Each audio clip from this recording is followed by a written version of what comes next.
June 3rd, 2026, 6:30 in the morning. A Ukrainian drone flies close to the water of the Gulf of Finland, so low that the radars can't see it. This drone has already flown more than 1,000 kilometers to get here. And up ahead is the target, Kronstadt, Russia's most protected naval base, 20 kilometers from St. Petersburg, the city where Putin was born. Inside, in a dry dock, there's a warship sitting idle, defenseless in the middle of routine maintenance. The drone dives in, and the second drone coming right behind films everything. It's through this camera that the world discovers something. Ukraine didn't come to take down just any ship. They came to hunt this ship because this ship was hiding the most embarrassing secret of the Russian Navy. And when you understand what it was doing in the European seas, you'll also understand why it will probably never sail again. But first, let me tell you about the attack, because it alone would already be news. Look, Kronstadt is not just any base. It's a fortified island at the entrance to St. Petersburg, the historical birthplace of the Russian Navy. Anyone who wants to reach the country's second largest city by sea has to pass through it first. It's the lock of the Baltic. And that's exactly why, throughout this entire war, Kronstadt was considered untouchable. Too far away. Too well protected. Until the early morning of June 3rd. That morning, drones from the first center of Ukraine's unmanned systems forces, operating together with the Ukrainian intelligence service, crossed more than 1,100 kilometers of Russian airspace. The drones were the FP-1 model, an attack aircraft that, according to Ukrainian analysts, carries warheads from 60 to more than 100 kilograms of explosives. And here's a detail that says a lot. The harshest criticism of what happened did not come from Ukraine. It came from within Russia itself, from a pro-war military channel called Rybar. He said, why was the Corvette in that position without protection is a question with an asterisk. In other words, what he meant is that this is the kind of question that no one in the Kremlin, the palace from where Putin rules Russia, wants to answer. The same channel raised the hypothesis that the drones were communicating through satellite internet terminals, using repeater drones along the way. If that's true, it means that Russian electronic warfare, that invisible wall that should bring down any drone, simply didn't see anything pass by. But of everything that exists on Republican TV, aren't there any people at the shipyards, warehouses? Why did the drones go after a single specific ship? To start answering that question, pay close attention to the date. June 3rd. This wasn't just any day in St. Petersburg. It was the opening day of the city's International Economic Forum, the event that the Russians themselves call the Russian Davos. Thousands of guests from all over the world, a stage set up, and Putin as the main star. It was supposed to be the day when St. Petersburg would show the world that Russia is still standing and doing business. Instead, the city woke up to smoke on the horizon, because in those same early morning hours, other Ukrainian drones hit the oil terminal in St. Petersburg, one of the country's largest fuel export hubs. The Ukrainian President Volodymyr Zelensky confirmed the attacks on the same day and said that military targets were hit in Kronstadt. The timing of the attacks says a lot about their intentions: to embarrass Putin on his own stage. But the timing explains the day, not the target. To understand the target, you need to look at exactly where the drones hit. They hit the mark, it wasn't a lucky shot on the hull. There were two impacts, one after the other, right in the center of the ship, in the area of the command bridge and the mast. And according to the analysis by Defense Express, a Ukrainian institute specialized in defense, that's exactly where everything that makes this ship work is located. The 4C2 air surveillance radar, the Monument A radar that guides the missiles, the electronic warfare systems, navigation, communications. In other words, the drones didn't target the hull of the ship. They targeted the brain and eyes. Satellite images released in the following days show the fallen mast and the superstructure. the entire upper part of the ship burned. And the commander of Ukraine's drone forces, Robert Brovdy, used a specific word when announcing the attack. He didn't say that the drones hit the ship. He said that the drones hunted the ship. Yes, hunted. And a hunt is different from an attack. Whoever attacks shoots at anything in front of them. Whoever hunts chooses the prey first, studies the prey, knows exactly what it is and what it's worth. And what this ship was, Russia was hiding from the whole world. His name is Boikiy, a Corvette launched in 2012, serving in the Baltic fleet since 2013. On paper, an ordinary warship. 100mm cannon. Anti-ship missiles, anti-aircraft defense. But Boikiy had a second life. In June of last year, maritime analysts noticed something strange on the tracking systems in the English Channel. Every ship in the world transmits an identification signal. It's like a license plate, but at sea, and there was an object there transmitting false identities. Sometimes it appeared as one thing, sometimes as another. The BBC cross-referenced satellite images with this data and exposed the disguise.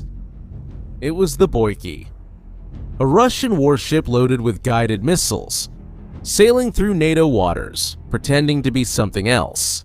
It had left Guinea in Africa with the transponder, the device that emits that identification signal, turned off, and it was escorting two oil tankers, the Sierra and the Naxos, both sanctioned by the West.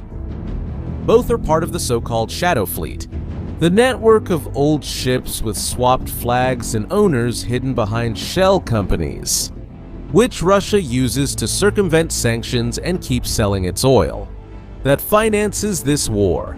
It was the first time in recorded history that a Russian warship escorted sanctioned oil tankers through the English Channel. And it didn't stop there. According to the investigative outlet The Insider, Boikiy later accompanied ships that were removing Russian military equipment from the Tartus base in Syria. And in January of this year, he was spotted again in the English Channel, escorting another oil tanker closely monitored by a British Navy ship. The Kremlin's message with these escorts was clear: if you approach my oil tankers, you'll have to deal with a warship first. It worked. For over a year, this steel ghost crossed Europe's doorstep and no one touched it. So that's what Ukraine was after in Kronstadt. Not just any Corvette, the bodyguard of the operation that supports the war chest of Putin. And look, if this kind of layer that news portals don't connect is what you're looking for, subscribe to the channel because that's exactly the kind of work we do here. Now you might be thinking, okay, but Russia tows the ship, changes the electronics, fixes it, and in a year or two, the ghost comes back to haunt, right? Wrong? And the one who proves that is Russia itself. December 17, 2021. Severnaya Verf shipyard in St. Petersburg. A Corvette named Provorny, a sister ship of Boikiy, catches fire during construction. The fire starts in exactly the same area, bridge and mast, and it burns for almost 20 hours. Unofficial estimates that circulated in the Russian press itself, they talked about a loss of 22 billion rubles on a ship that was worth 30. In other words, the fire consumed 70% of the ship's value. Russia decided to rebuild. They removed the entire top section, built a new one, and promised delivery. That was 4.5 years ago. And the Provorny still hasn't entered service to this day. That's the yardstick, Russia's own yardstick measured against itself. A fire on the bridge and mast of a Corvette from this family takes years to repair, maybe a decade. And the cost is close to building a new ship, and in the case of Boikiy, there's an aggravating factor. According to Defense Express, the biggest damage probably didn't come from the explosion itself. It came from the fire that spread later, through the cable ducts, through the ventilation, through the gaps between the decks. And defense analyses point to a second silent enemy that keeps working after the fire goes out: water. The tons of water that the firefighters poured onto the ship run down the cables. They enter the electronic compartments. And corrosion and short circuits start appearing in the following months. That's why the assessment circulating among analysts is harsh. Restoring the Boikiy may simply not be worth it. It would cost almost as much as a new ship to resurrect an old one. And here's the question that the Kremlin hates. Why can't one of the world's largest navies simply build another one? Well then, the problem isn't Boikiy, the problem is the factory. Look at this number. The Pravourny, that Corvette that burned, belongs to a series that has been under construction for more than 12 years. And to this day, only 2 ships from the series have been completed. 12 years, 2 ships. That's the real pace of the Russian shipyard today. And the electronics that burned out on the Boikiy, the radars, the electronic warfare systems, those aren't things you can just buy off the shelf. These are specialized naval systems that depend on a military-industrial supply chain that's squeezed by tens of thousands of sanctions. Every missing component adds another year to the waiting line. Boikiy wasn't just an isolated stroke of bad luck. Boikiy is a sample of the real state of the Russian surface navy. Aging ships, shipyards at a standstill, and no replacements coming in at the pace of the losses. And if you think this was a one-time event, a stroke of luck that won't happen again, the last 7 days prove otherwise. 3 days after the attack on Boikiy, in the early hours of June 6th, Ukraine came back. Kronstadt again, another 1,000 kilometers of flight. This time, according to Zelensky himself, the targets were the Russian Navy's arsenals in the St. Petersburg region. Local authorities even evacuated residents from near a burning military facility. Twice in the same week, Russia's most protected base was left open like an unlocked door. This is no longer just an attack. It's the opening of a new front in the war. A new part of the map where the war is now taking place, far from the trenches of Ukraine. The Baltic, which spent the entire war as a safe rear area, has become a hunting ground. And Western naval analysts are already discussing a tremendous irony. The Baltic fleet may have to hide its ships in Kaliningrad. Because the enclave is surrounded by NATO territory, and attacking there is politically complicated for Ukraine. Think about that for a second. Russian warships. Safer the closer they are to NATO, and meanwhile, the Ghost fleet was left more alone. Her most experienced bodyguard is burned in a dry dock. Meanwhile, the pressure from the other side just keeps growing. The British government has already confirmed that it is prepared to board ships suspected of being part of the Shadow Fleet. Every oil tanker loaded with Russian oil that enters the English Channel now sails, knowing that the escort that used to intimidate any approach no longer exists.